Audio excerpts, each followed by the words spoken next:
وأحسن منك لم تر قط عيني وأجمل منك لم تلد النساء خلقت مبرأ من كل عيب خلقت مبرأ من كل عيب كأنك قد خلقت كما تشاء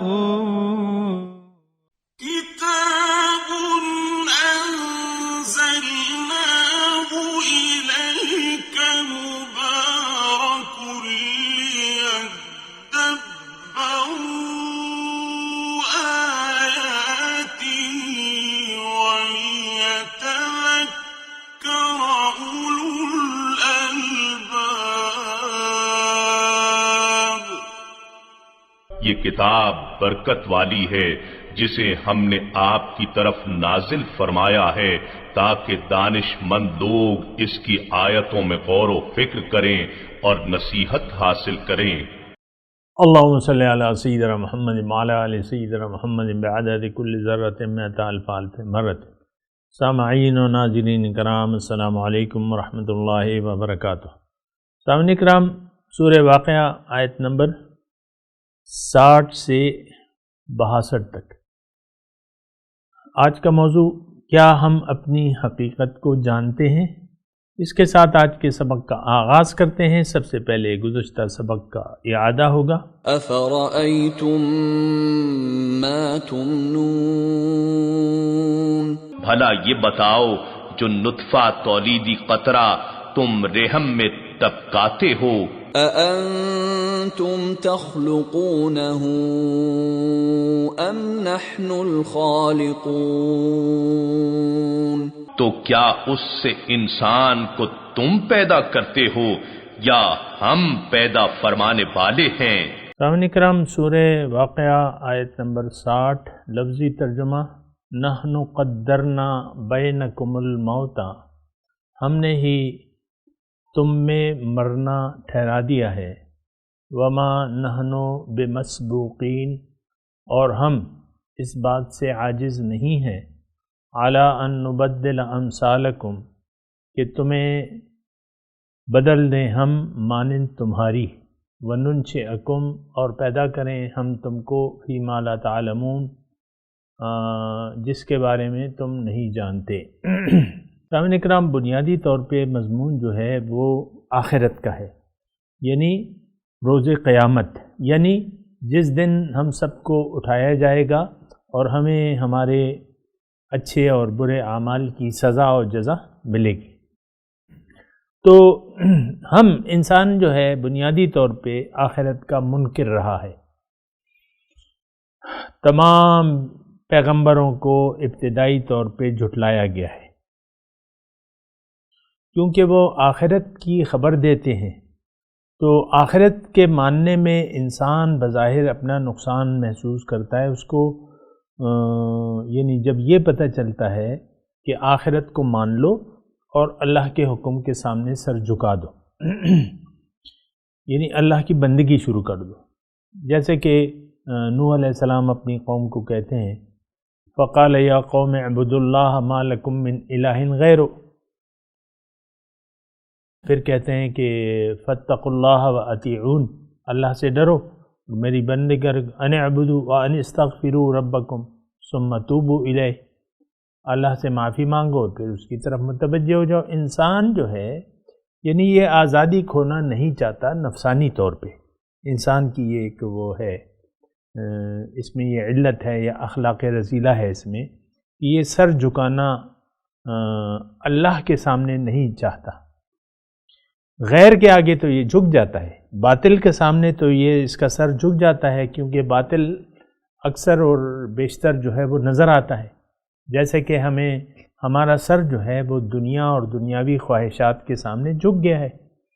ہم مادی چیزوں کو اخروی نعمتوں پر ترجیح دیتے ہیں. یہ میں جملہ کہہ رہا ہوں لیکن پورے یقین کے ہم مادی نعمتوں کو اخروی نعمتوں کے مقابلے میں ترجیح دیتے ہیں، کیونکہ وہ مادی نعمت آپ کو ظاہر نظر آ رہی ہوتی ہے۔ تو انسان اگر حقیقت پسند نہ ہو اور یہ باتوں پہ سوچے اور سمجھے نہیں اور نہ کسی کی بات سننے کے لیے تیار ہوں، تو یہ بات نوٹ کر لیں کہ یہ نقصان میں رہے گا۔ یعنی کیا مطلب؟ اس کو سوچنا اور سمجھنا ہوگا، عقل سے کام لینا ہوگا۔ افلا تعقلون، افلا یتدبرون، افلا یتفکرون، یعنی یہ ساری سوچ و فکر کی دعوت اللہ تعالیٰ فرما رہے ہیں کہ تم نے سوچنا ہے۔ اذا تتلی علیہم آیات الرحمن لم یخروا علیہا صما وعمیانا، جب ان پر رحمان کی آیات پڑھی جاتی ہیں تو یہ اس پہ اندھے بہرے ہو کے نہیں پڑھتے۔ یہ آیات یعنی آپ دیکھ لیں پڑھی جا رہی ہیں، قرآن بھی اور پڑھا جا رہا ہے، لیکن ہم اس کو سوچنے اور سمجھنے کے لیے تو تیار نہیں ہیں۔ یہ مضمون جو خاص طور پہ یعنی بیان ہو رہا ہے اور ہم اس کا مطالعہ کر رہے ہیں، یہ دائیں ہاتھ والوں کے بارے میں ہے، یعنی جو مکذبین ہیں اور جو گمراہ ہیں، ان لوگوں کے لیے اللہ تعالیٰ اپنی نعمتیں اور قدرتیں خالقیت بیان فرما رہا ہے کہ بھئی دیکھو یہ میری قدرت ہے، میں کر سکتا ہوں، تمہیں دوبارہ زندہ مار کے دوبارہ زندہ پیدا کر سکتا ہوں۔ عام طور پہ آپ دیکھیں، یعنی میں ایک چھوٹی سی مثال میری ذہن میں آ رہی ہے کہ ایک آم کی گٹھلی ہے یا کوئی بھی دانہ ہے، گندم کا دانہ ہے، وہ آپ بوتے ہیں تو جب زمین میں جاتا ہے یعنی مٹی میں دبا دیتے ہیں، جیسے ہم مردوں کو دبا دیتے ہیں، اپنے مردوں کو مٹی میں دبا دیتے ہیں، عام طور پہ مسلمان جو ہے، عیسائی مسلمان مٹی میں دباتے ہیں، تو وہ گندم کے دانے کی میں بات کر رہا ہوں۔ تو وہ دانہ جو ہے وہ مٹی میں مل کر گل سڑ جاتا ہے اور اس سے ایک پودا ابھرتا ہے، یعنی وہ اپنا وجود ختم کر کے ایک نیا وجود، یعنی دانہ جو ہے آپ دیکھیں حقیقت میں وہ پہلے نرم ہوتا ہے، پانی کے ذریعے مٹی اور پانی میں مل کر وہ اپنا وجود، ذاتی وجود کھونا شروع ہو کے ایک نیا پودا ظہور میں آ جاتا ہے۔ تو یہ تو کوئی مشکل نہیں ہے، ہمارا بیج تو موجود ہے۔ بہرحال اس کی بھی کوئی خاص ضرورت نہیں ہے، اس دلیل کی۔ اللہ تعالیٰ تو جو چاہے کر سکتا ہے۔ ہمارا دانہ موجود نہ بھی ہوتا اور ہم مٹی میں مل کے مٹی، تب بھی اللہ تعالیٰ کے لیے تو یہ کوئی مسئلہ نہیں ہے، ہماری دوبارہ پیدائش جو ہے۔ بہرحال اللہ تعالیٰ اپنی خالقیت بتا رہا ہے اس مضمون میں۔ پھر یہ سارا مضمون جو آخرت کے گرد گھومتا ہے، سامعین کرام، آخرت کے گرد، اور اس میں اللہ تعالیٰ اپنی ایک تو طاقت بتا رہا ہے کہ دیکھو یہ میری قدرت ہے، پھر یہ ہے کہ میں نے تمہارے لیے کتنے کتنے انتظامات کیے ہیں اور تمہیں کس طریقے سے پیدا کر کے تمہاری پرورش کا کیا کیا انتظام کیا ہے۔ یہ سارے مضمون ابھی آ رہے ہیں سامنے کی طرف۔ بہرحال آج کا جو سبق ہے کہ نحن قدرنا بینکم الموت وما نحن بمسبوقین، کہ تمہارے درمیان میں نے موت مقرر کر دی ہے۔ اب دیکھیں موت کو لے لیں، آیات کے حساب سے موت کو لے لیں۔ موت جو ہے، موت زندگی کی حفاظت کرتی ہے، یہ تو آپ کو معلوم ہے نا۔ ہر جو پیدا ہوتا ہے اس کے لیے موت لازمی ہے، یعنی ہر جو ذی روح ہے اس کے لیے فنا ہے، یہ بھی ہم مانتے ہیں۔ اب یہ فنا کس نے رکھ دی اور کس کی کتنی عمر ہوگی یہ بھی اللہ تعالیٰ نے مقرر کر دی۔ اب یہ کائنات جو اللہ تعالیٰ نے پیدا کی ہے اس کی ایک عمر مقرر ہے، تو یعنی سورج ہے مثال کے طور پر، یہ سورج ہے، چاند، سورج، یہ ساری کائنات، اس کا ایک وقت مقرر ہے، لیکن اس کا وقت تو اللہ تعالیٰ کے الیہ یرد علم الساعہ، قیامت کے علم تو اللہ کے پاس ہے، لیکن بات ہم یہ کر رہے ہیں کہ ہم اپنے متعلق سوچیں۔ اللہ تعالیٰ فرما رہے کہ دیکھو تم اپنی موت اور حیات کے بارے میں سوچو۔ سب سے پہلے تخلیق کا تذکرہ کیا اللہ تعالیٰ نے کہ یہ میں پیدا کر رہا ہوں تمہیں، میں نے پیدا بھی کیا ہے اور موت بھی میں تمہیں دوں گا۔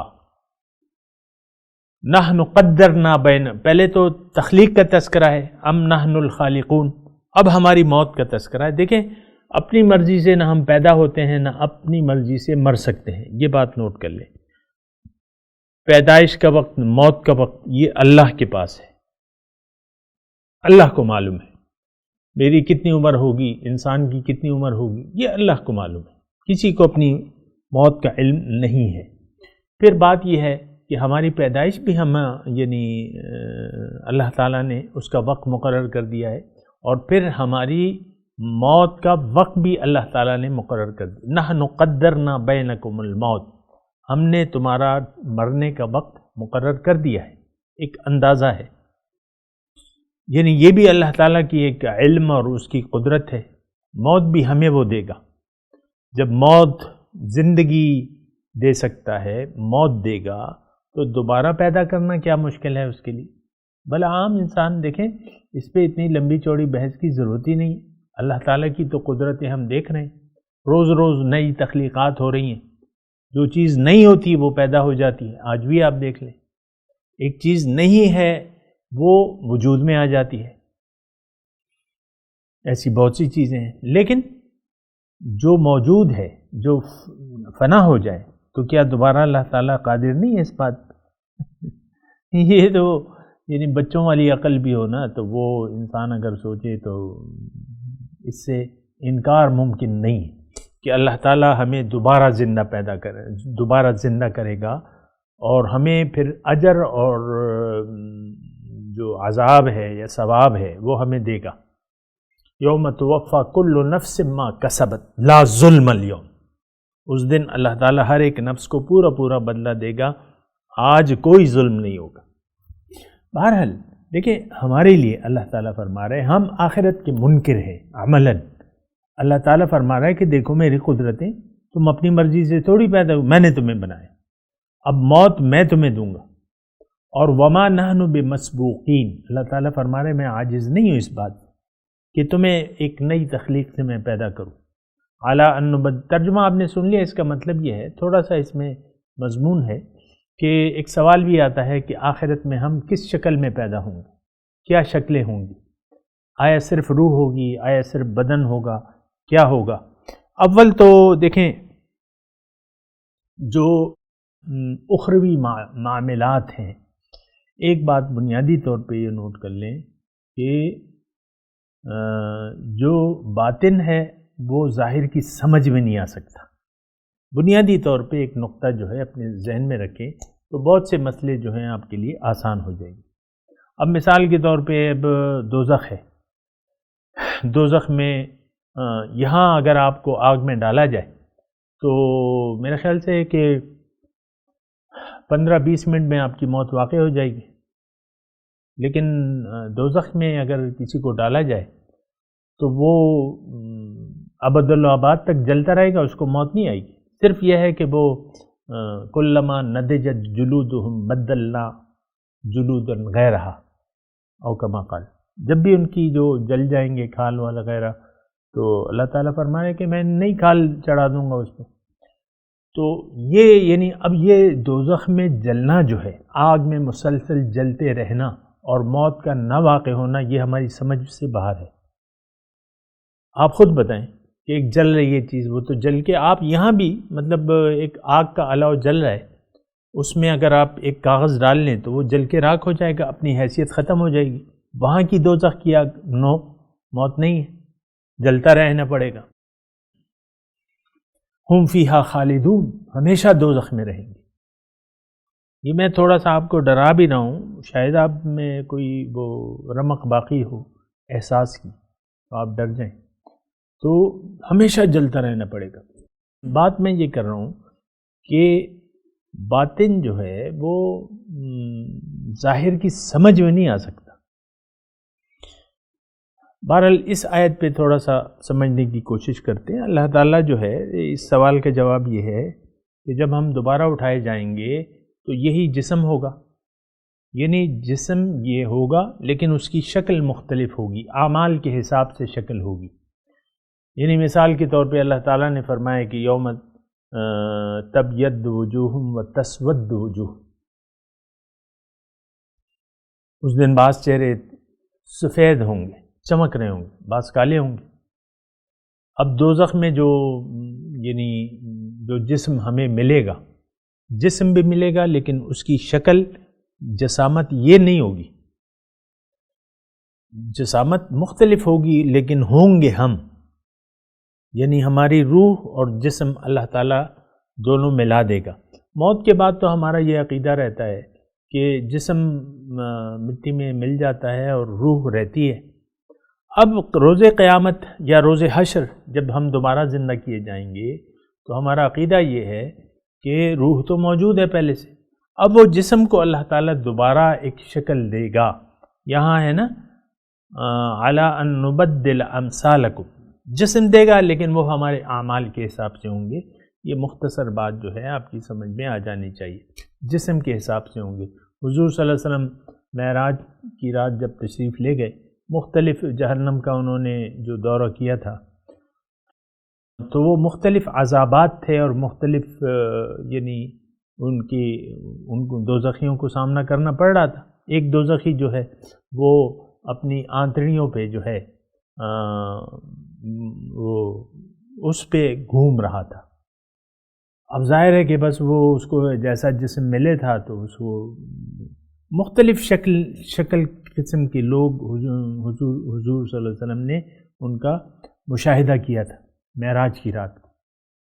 تو جسم مال روح یہ دوبارہ زندہ کیے جائیں گے، لیکن جو اجسام ہیں اللہ تعالیٰ ان کو اعمال کے لحاظ سے جسم دے گا۔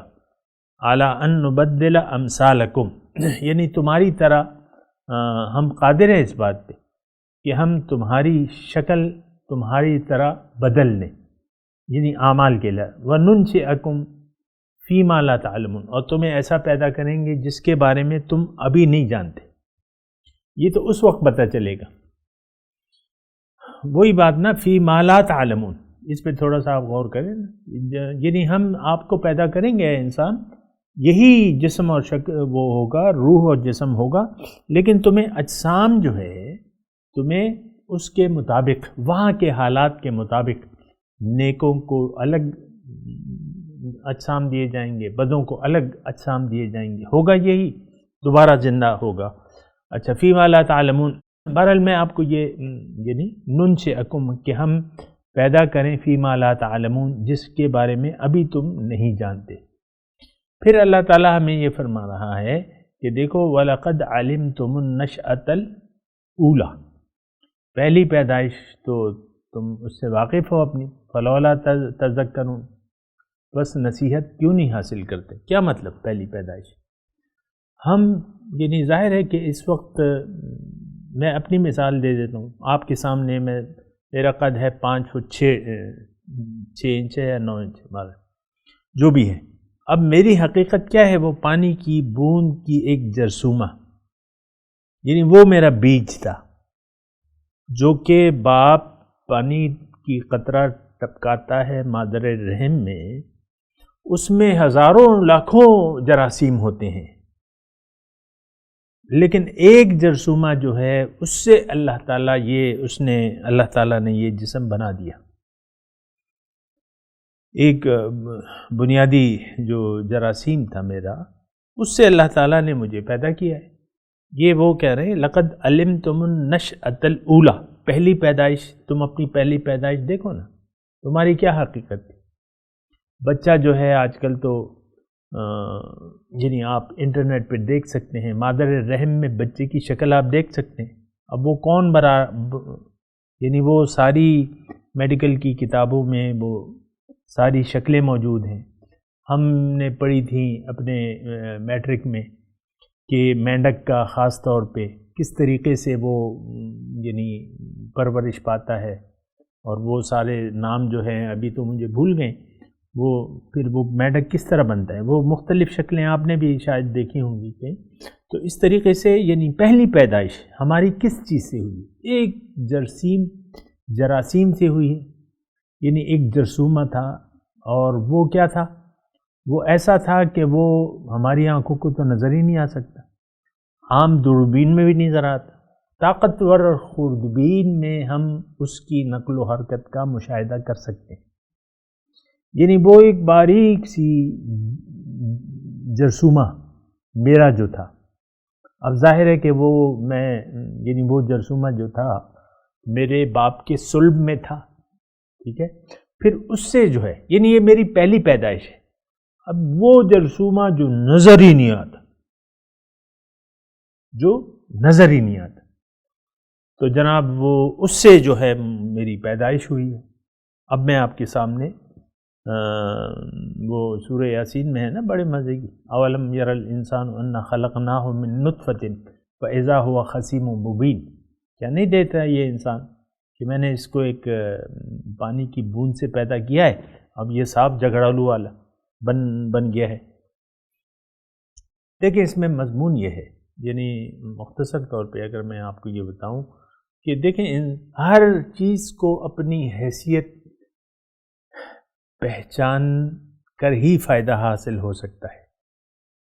یعنی میں آپ کو مثال دیتا ہوں، ایک کارخانہ ہے، بہت بڑا کارخانہ ہے، بہت بڑی پروڈکشن ہو رہی ہے، اب وہ وہاں پہ ایک مزدور آتا ہے اور جاب کے لیے آتا ہے،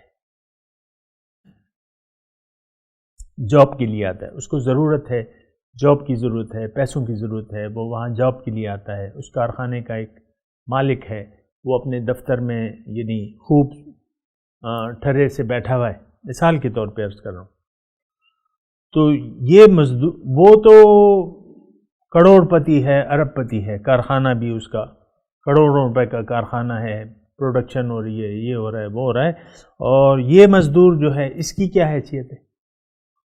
اس کی حیثیت تو لیس بشیء ہے، کچھ بھی نہیں ہے، یہ محتاج ہے، وہ مالک جو ہے اس کے پاس تو بیلنس بہت بڑا بینک بیلنس ہے۔ اب یہ آتا ہے نوکری کے لیے، اب یہ نوکری سے مل جاتی ہے، اب یہ سیدھا چلا جاتا ہے وہاں جو اس کے مالک ہے، مل کا مالک ہے، اس نے جو کمرہ، وہ کہتا ہے میرے لیے یہاں ایک الگ کمرہ بنا دو، میں نے اپنی مرضی سے اس کارخانے میں کام کرنا ہے اور ان چیزوں کو، یہ سب میرے ہیں، میں ملکیت ہوں، مالک ہونے کا دعویٰ کر دیتا ہے، اور میں اپنا حکم چلاؤں گا۔ وہ نوکر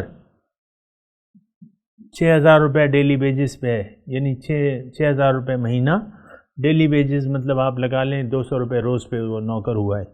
وہ کہتا ہے اس کارخانے کا مالک تو میں ہوں، اور میں سارے اپنے انتظام سے چلاؤں گا، میری مرضی چلے گی۔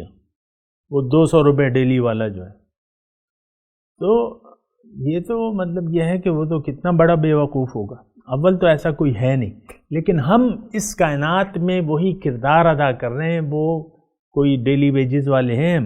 اللہ تعالیٰ نے ہمیں یعنی اللہ سے، اللہ کا قرب، اس کا تقرب ہماری ضرورت ہے۔ اب ہم یہ ہے کہ اپنے کام کو چھوڑ کے ہم یا آقا اور مالک بن بیٹھے ہیں، ہم اللہ کے، یعنی آپ دیکھیں نا کہ ہم تو اپنی مرضی سے زندگی گزارنا چاہتے ہیں، ہم سب جو ہے اپنی مرضی سے، اللہ کی نہیں مان رہے اور نہ ماننے کے لیے تیار ہیں۔ اللہ نے جس مقصد کے لیے ہمیں پیدا کیا ہے، ہمیں انسان بنایا ہے، تو ہم وہ دعوت قبول کرنے کے لیے تیار نہیں، ہم کہتے ہیں نہیں، انا ولا غیری۔ فرعون نے جو کہا تھا نا، میں ہوں۔ اب دیکھیں حضور کے مقابلے میں جو مشرکین مکہ تھے، انہوں نے تو اپنے آپ کو اہمیت دی ہوئی تھی۔ موسیٰ علیہ السلام آئے تھے نا دعوت لے کے فرعون کون تھا؟ ایک انسان تھا، تو وہ اتنا بڑا بن بیٹھا تھا، وہ کہتا تھا لَإِنِ اتَّخَذْتَ إِلَٰهًا غَيْرِي لَأَجْعَلَنَّكَ مِنَ الْمَسْجُونِينَ، اگر اے موسیٰ، اگر تم نے میری بات نہ مانی اور میرے علاوہ کسی اور خدا کو تم نے بلایا، پکارا، تو میں تمہیں جیل میں ڈال دوں گا۔ فرعون کو کہتا ہے موسیٰ علیہ السلام کو کتنا بڑی بے وقوفی ہے۔ ہم سامنے کرام، میں، آپ، ہم سب خدائی کا دعویٰ ہم نے کر دیا ہے، اے خدا ہم تیری نہیں مانیں گے، اے رسول ہم تیری بھی نہیں مانیں، ہم اپنی مرضی سے زندگی گزاریں گے۔ آج من حیث القوم ہمارا رویہ یہی ہے۔ وہ مولانا روم فرماتے ہیں نا کہ نفس ماں کم تر نیست از فرعون را، میرا نفس جو ہے وہ فرعون سے کم نہیں ہے، لیکن او راعون عبودو ما راعون نے اس کے پاس اسباب تھے، ہمارے پاس اسباب نہیں ہیں، ورنہ ہم بھی. اور میں آپ کو مثال دے دیتا ہوں، شوہر اور بیوی جو گھر بساتے ہیں، ہر ایک کہتا ہے میں خدا ہوں. بیوی کہتی ہے میری مرضی، شوہر میری مرضی کے تابع ہونا چاہیے. اکثر مطلب آپ دیکھ لیں، اگر بیوی ایک کھاتے پیتے گھرانے کی ہو، زیادہ وہ نہ ہو نا، تو وہ کہتی ہے نہیں میرا تو میکا ہے، یہ وہ ہے، اور میں شوہر کو اپنی مرضی کے تابع چلاؤں. شوہر کہتا ہے میں بیوی کو اپنی مرضی، دونوں اسلام کو بھول جاتے ہیں. تو بہرحال یہ ساری باتیں ہیں. تو اللہ تعالیٰ یہاں فرماتا ہے وَلَقَدْ عَلِمْتُمُ النَّشْأَةَ الْأُولَى، پہلی پیدائش تمہیں نہیں معلوم کیسی ہوئی ہے، تمہارا کیا ہاتھ تھا اس میں. وَلَوْلَا تَذَكَّرُونَ، کیوں نصیحت نہیں پکڑتے. لیکن نصیحت حاصل کرنی چاہیے، اور نصیحت یہ ہے کہ اللہ تعالیٰ نے ہمیں اپنے لیے پیدا کیا ہے، اللہ کو منزل بنا کے اللہ کے راستے پر چلنے کی بھرپور کوشش کرنی چاہیے، اور چلنا نہیں بلکہ دوڑنا چاہیے. یعنی اللہ کی طرف دوڑنا جو ہے وہ بنتا ہے، یہ تقاضا ہے ہم سے. فَفِرُّوا إِلَى اللَّهِ، دوڑو اللہ تعالیٰ کی طرف. تو بہرحال میں تلاوت کرتا ہوں، میرے ساتھ دہرائیے. اعوذ باللہ من الشیطان الرجیم، بسم اللہ الرحمن الرحیم.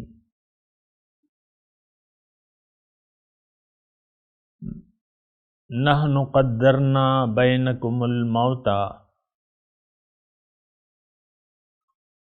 وما نحن بمسبوقین عَلَىٰ أَن نُبَدِّلَ أَمْثَالَكُمْ وَنُنشِئَكُمْ فِي مَا لَا تَعْلَمُونَ وَلَقَدْ عَلِمْتُمُ النَّشْأَةَ الْأُولَىٰ فَلَوْلَا تَذَكَّرُونَ. ترجمہ سنا دیں. نحن قدرنا بینکم الموت، ہم نے تمہارے درمیان موت کو مقرر کر دیا ہے. وما نحن بمسبوقین، اور ہم اس بات سے عاجز نہیں ہیں. علی ان نبدل امثالکم، کہ ہم بدل دیں تمہاری مانند، یعنی تمہیں تمہاری مانند جسم دے دیں. وننشئکم، اور پیدا کریں ہم تم کو فی ما لا تعلمون، اس طرح جس کا علم ابھی تمہیں نہیں ہے. وَلَقَدْ عَلِمْتُمُ النَّشْأَةَ الْأُولَىٰ، اور یقیناً تم جانتے ہو اپنی پہلی پیدائش کو. فَلَوْلَا تَذَكَّرُونَ، پس تم نصیحت کیوں نہیں حاصل کرتے. اور نصیحت یہ ہے سامعین اکرام کہ اللہ تعالیٰ نے ہمیں اپنے لیے پیدا کیا ہے، اور نصیحت ہمارے لیے یہ ہے کہ اللہ کو منزل بنا کے اللہ کے سامنے سر جھکا کے ہم اللہ کے راستے پر دوڑنے لگے. اب ان آیات کی تلاوت اور ترجمہ. نحن قدرنا بينكم الموت وما نحن بمسبوقين. We have decreed death among you, and we will not be outstripped. على أن نبدل أمثالكم وننشئكم فيما لا تعلمون. In replacing you with your likes and transforming you into what you do not know. وَلَقَدْ عَلِمْتُمُ النَّشْأَةَ الْأُولَى فَلَوْلَا تَذَكَّرُونَ. You have known the first formation, if only you would remember. اس کے ساتھ ہی آج کے درس کا وقت اختتام کو پہنچا. انشاءاللہ اگلے درس میں ملاقات ہوگی. وآخر دعوانا ان الحمدللہ رب العالمین. والسلام علیکم ورحمۃ اللہ وبرکاتہ.